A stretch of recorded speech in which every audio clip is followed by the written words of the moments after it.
ఉత్తరాఖండ్లోని ఉత్తరకాశీ సొరంగం ఇప్పుడు దేశవ్యాప్తంగా ఎక్కడ చూసినా దీని గురించే చర్చ. ఒకరు కాదు ఇద్దరు కాదు ఏకంగా 41 మంది కార్మికులు పనులు చేస్తున్న సమయంలో టనల్ కూలిపోవడంతో అందులో చిక్కుకుపోయారు. వారం రోజులు గడిచిపోయింది. ఇంతవరకు వారిని తీసుకువచ్చేందుకు చేసిన ప్రయత్నాలు సఫలం కాలేదు. దీనికి తోడు సహాయక చర్యలకు తరచూ ఏర్పడుతున్న ఆటంకాలతో పరిస్థితి మరీ దయనీయంగా మారింది. టనల్ నిర్మాణం చేపడుతున్న సమయంలో ఎస్కేప్ వే నిర్మించకపోవటం వల్లే ఇంతమంది ప్రాణాలు ప్రమాదంలో పడ్డాయా?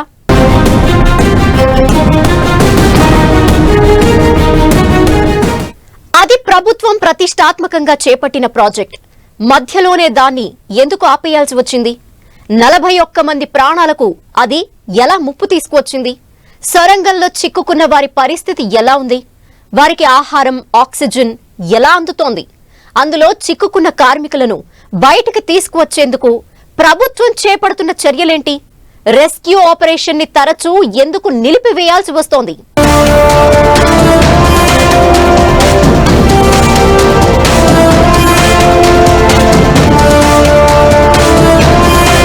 ఉత్తరాఖండ్ ఉత్తరకాశీ జిల్లాలో యమునోత్రి జాతీయ రహదారిపై సిక్యారా దండల్గావ్ మధ్య ఓ టన్నెల్ నిర్మాణం చేపట్టింది ప్రభుత్వం.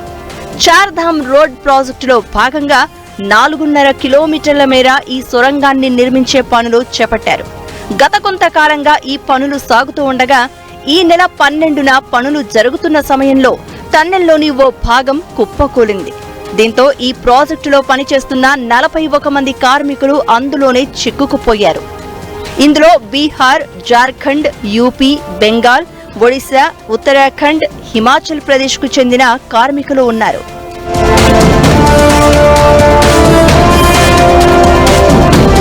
విషయం తెలుసుకున్న ప్రభుత్వం వెంటనే రెస్క్యూ ఆపరేషన్ చేపట్టింది. శిథిలాలను తొలగించే పనులను ప్రారంభించేందుకు యంత్రాలను సమకూర్చింది. 40 మీటర్ల లోతులో కార్మికులు చిక్కుకున్నట్లు గుర్తించిన అధికారులు వెంటనే శిథిలాలను తొలగించే పనులు ప్రారంభించారు. అయితే ఈ పనులు జరుగుతున్న సమయంలో పైనుంచి పెచ్చులు ఊడి పడడంతో దాన్ని ఆపేందుకు కాంక్రీట్ ను స్ప్రే చేస్తూ వచ్చారు.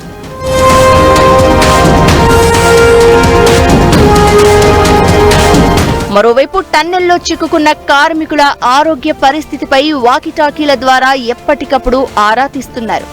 ఈ నేపథ్యంలోనే 40 మీటర్ల లోతులో చిక్కుకుపోయిన కార్మికులకు పైపుల ద్వారా ఆక్సిజన్, ఆహారం, నీరు సరఫరా చేయడం ప్రారంభించారు. పెద్ద పెద్ద యంత్రాలతో టన్నెల్కు అడ్డుగా పడిన శిథిలాలను తొలగిస్తూ వచ్చారు. ఈ నేపథ్యంలోనే భారీ డ్రిల్లింగ్ మిషన్ ను తీసుకువచ్చిన అధికారులు దాని సాయంతో పెద్ద పెద్ద పైపులను లోనికి పంపించి వాటి ద్వారా కార్మికులను బయటకు తీసుకువచ్చేందుకు ప్రయత్నాలు ప్రారంభించారు. सबसे पहली बात यह है कि जो लोग अटके हुए हैं अंदर में उनको हम मेडिसिन और विशेष रूप से जो फूड है वो उनके पास पहुंचा पाए और उनसे कम्युनिकेशन प्रस्तावित करें. पहले एक लाइन थी, अब स्पेयर में और दूसरी एक लाइन हमने करके रखी है और इसलिए स्वाभाविक रूप से उनको आने वाले समय में फूड पहुंचाने में, मेडिसिन पहुंचाने में कोई दिक्कत नहीं आएगी. ऑक्सीजन की लाइन भी है. అయితే ఆ యంత్రం పనితీరు సరిపోకపోవడంతో మరిన్ని యంత్రాలను తీసుకువచ్చారు. 900 mm వెడల్పు ఉన్న పైపులను శిథిలాల నుంచి లోనికి పంపించి వాటి ద్వారా కార్మికులు ఒక్కొక్కరిని బయటకు తీసుకువచ్చే ప్రయత్నాలు చేశారు. అయితే 3 రోజుల వరకు సహాయక చర్యలు నెమ్మదిగానే కొనసాగాయి. ఈ నేపథ్యంలోనే 4 రోజుల తర్వాత అమెరికన్ ఆగర్ మిషన్ ను రంగంలోకి దింపారు అధికారులు.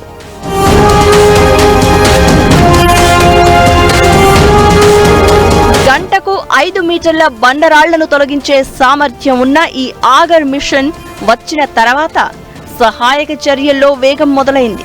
రెస్క్యూ ఆపరేషన్ లో భాగంగా 50 మీటర్ల కంటే ఎక్కువ పొడవున్న పైపులను శిథిలాల గుండా టన్నెల్లోకి పంపించే పనులు ప్రారంభించారు. అయితే పనులు కొనసాగుతున్న సమయంలో కొండ చర్యలు విరిగి పడడంతో తరచూ సహాయక చర్యలకు ఆటంకం ఏర్పడుతూ వచ్చింది.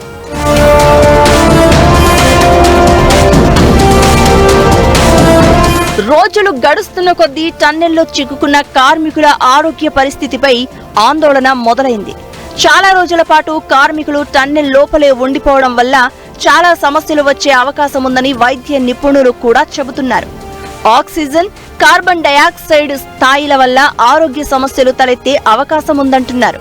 అంతేకాదు భూగర్భంలో ఉష్ణోగ్రతలు పడిపోవడం వల్ల అపస్మారక స్థితికి కూడా చేరే అవకాశం ఉందని చెబుతున్నారు.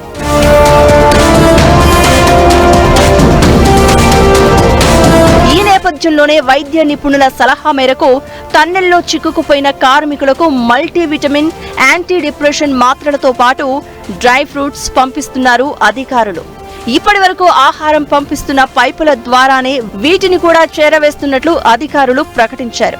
और उसमें पानी भी है, बिजली भी है और जो 4 इंच की पाइपलाइन है उसके थ्रू पहले दिन से लगातार चना मुरमुरा वो उनसे बात करके ही तय हुआ, क्योंकि ओनली वही चीज जा सकती है जो पंप की जा सके वो डिस्टेंस के थ्रू. तो चना मुरमुरा, ड्राई फ्रूट्स और फिर उसके बाद 1-2 दिन के बाद लोगों ने सजेस्ट किया, तो क्योंकि सनलाइट तो नहीं मिलेगी, ये बात सही है, तो विटामिन बी, विटामिन सी उस टाइप की चीज जो डॉक्टर्स ने एडवाइस किया, एंटी डिप्रेसेंट्स. మరోవైపు టన్నెల్ లోపలి భాగంలో విద్యుత్ సరఫరా నిరంతరాయంగా కొనసాగుతున్న నేపథ్యంలో కార్మికులకు ఇబ్బంది లేకుండా పోయింది. సొరంగం లోపల పైప్ లైన్ ఉండడం వల్ల విద్యుత్ సాయంతో 24 గంటలు నీటి సరఫరా జరుగుతోంది.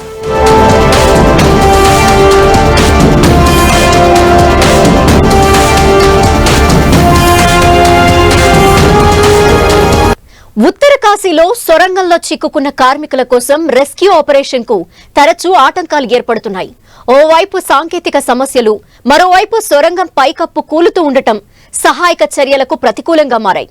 మరోవైపు 25 మీటర్ల మేర శిథిలాల తొలగింపు తర్వాత భారీ శబ్దాలు రావడంతో దాదాపు 36 గంటల పాటు సహాయక చర్యలను నిలిపివేశారు అధికారులు. అయితే ముందస్తు ప్లాన్ లో భాగంగా టనెల్లో ఎస్కేప్ వే నిర్మించి ఉంటే ఈ సమస్య ఉత్పన్నమయ్యేది కాదని వాదనలు వినిపిస్తున్నాయి.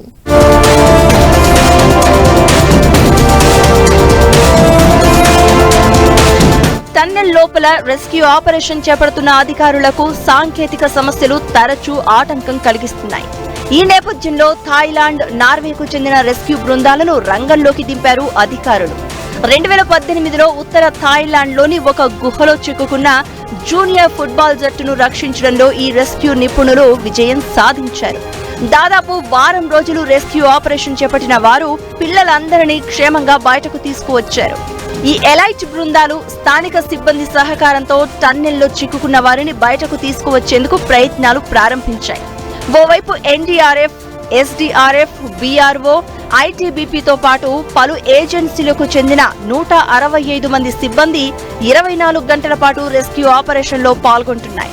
हमारी इस समय 2 टीमें हैं. हमारे पास कटिंग इक्विपमेंट्स हैं. इन केस ऑक्सी कटिंग करने की जरूरत पड़ती है वो हमारे पास अवेलेबल है. इन केस कोई मेटलिक ऑब्जेक्ट आता है वो हमारे पास था.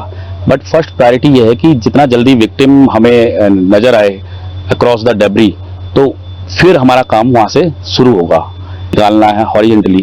हम वर्ष से वर्ष सिचुएशन के लिए भी तैयार थे कि विक्टिम अगर मूव करने में कोई परेशानी उसकी होती है तो आपने जैसा देखा होगा हमने अपने स्ट्रेचर्स को भी मॉडिफाई किया है, उनमें बेयरिंग लगा के कि स्मूथली हम सभी विक्टिम्स को जल्दी से जल्दी निकाल सकें. तो ये हमारी तैयारी थी.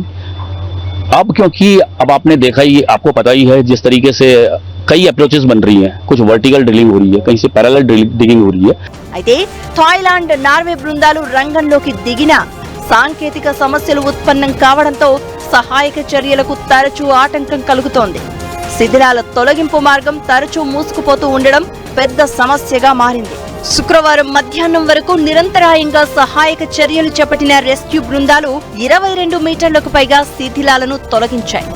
అయితే ఆ తర్వాత పెద్దగా పగుళ్ల శబ్దం వినిపించడంతో వెంటనే రెస్క్యూ ఆపరేషన్ నిలిపివేశారు. దీనికి తోడు అమెరికన్ ఆగర్ మిషన్ కూడా మొరాయించడంతో పనులు ముందుకు సాగలేదు. पहली प्राथमिकता है उनको बाहर निकालना.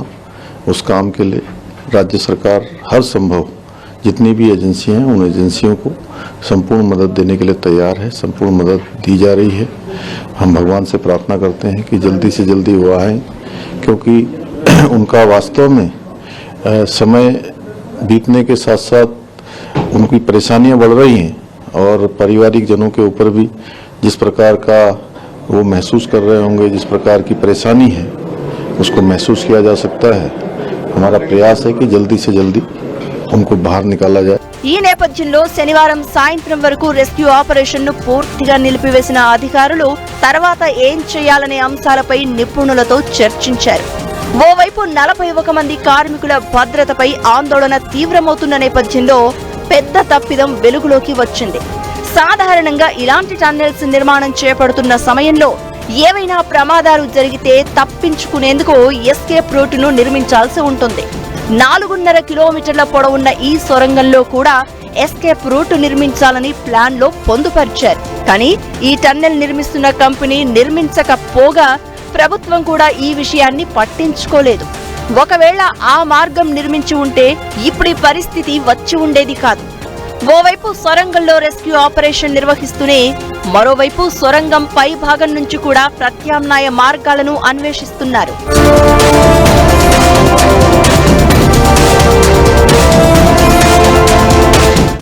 వారం రోజులైన ఉత్తరాఖండ్ టన్నెల్లో చిక్కుకున్న వారిని బయటికి తీసుకువచ్చే ప్రయత్నాలు సఫలం కాలేదు.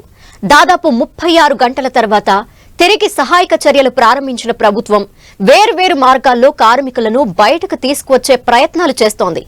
ఓవైపు టన్నెల్లో లోపల ఆగర్ మిషన్ తో పనులు కొనసాగిస్తూనే మరోవైపు సొరంగం పైభాగం నుంచి తవ్వి అక్కడి నుంచి కార్మికులను బయటకు తీసుకొచ్చేందుకు ప్రయత్నాలు చేస్తోంది.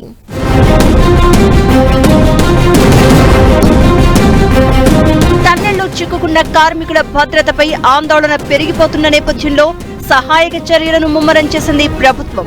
అమెరికన్ ఆగర్ యంత్రంతో డ్రిల్లింగ్ పనులను మళ్లీ ప్రారంభించి పైపులను లోనికి పంపే ప్రయత్నాలు చేస్తోంది. ఇదే సమయంలో ప్రత్యామ్నాయ మార్గాలను కూడా అన్వేషించిన అధికారులు వాటిని వెంటనే ప్రారంభించారు. సొరంగం పై భాగం నుంచి తవ్వుకుంటూ వెళ్లి కార్మికులు ఉన్న ప్రదేశానికి చేరుకునేందుకు ప్రణాళిక రూపొందించారు. ఇందులో భాగంగా ఒకే చోట నుంచి కాకుండా 3 వేర్వేరు ప్రాంతాల నుంచి తవ్వకాలు ప్రారంభించారు. ఈ నేపథ్యంలోనే టన్నెల్ వద్ద జరుగుతున్న సహాయక చర్యలను ఉత్తరాఖండ్ సీఎం పుష్కర్ సింగ్ ధామితో కలిసి పరిశీలించారు కేంద్ర మంత్రి నితిన్ గడ్కరీ. టన్నెల్లో కొనసాగుతున్న సహాయక చర్యలతో పాటు అధికారులు చేపట్టిన ప్రత్యామ్నాయ మార్గాలపై పూర్తి వివరాలు అడిగి తెలుసుకున్నారు. అమెరికన్ ఆగర్ యంత్రం ఎలాంటి అవాంతరాలు లేకుండా పనిచేస్తే 2 నుంచి 2.5 రోజుల్లోనే లోపల ఉన్న కార్మికులను బయటకు తీసుకువచ్చే అవకాశం ఉందని ఆయన ప్రకటించారు. यहाँ जो अनेक प्रयास चल रहे ऊपर से वर्टिकल हॉरिजॉन्टल अनेक प्रकार के ड्रिलिंग मशीन टेक्नोलॉजी अलग प्रकार के अनेक प्रकार पे काम हो रहा है. ये अगर ठीक से चल गई तो हम 2-2.5 दिन में वहां तक पहुंच सकते हैं और वो भी प्रयास सबसे नजदीक होने वाला है. पर इसके अलावा अलग अलग प्रयास चाहे कितने भी दिन के हो, अगर उसके लिए भी हमने वर्टिकल भी अनेक प्रकार से जगह देकर वहां भी अंदर जाने की कोशिश कर रहे हैं. ఇందులో భాగంగా బోర్డర్ రోడ్ ఆర్గనైజేషన్ సాయంతో కొండపైకి రోడ్డు మార్గాన్ని పూర్తి చేసిన అధికారులు ఇండోర్ నుంచి తీసుకువచ్చిన డ్రిల్లింగ్ మిషన్ ను పైకి తీసుకెళ్లారు. తొలుత సొరంగం నిర్మాణ పనులు సాగుతున్న కొండపై నుంచి సొరంగంలోకి సమాంతరంగా రంధ్రం చేసే పనులు ప్రారంభించారు. ఇందులో భాగంగా దాదాపు 1100 మీటర్ల పొడవైన హోల్ చేయాల్సి వస్తుంది. ముందుగా 4 నుంచి 6 అంగుళాల వెడల్పుతో రంధ్రం చేసి దాని ద్వారా ఆహారం ఇతర వస్తువులను పంపించే ఏర్పాట్లు చేస్తున్నారు.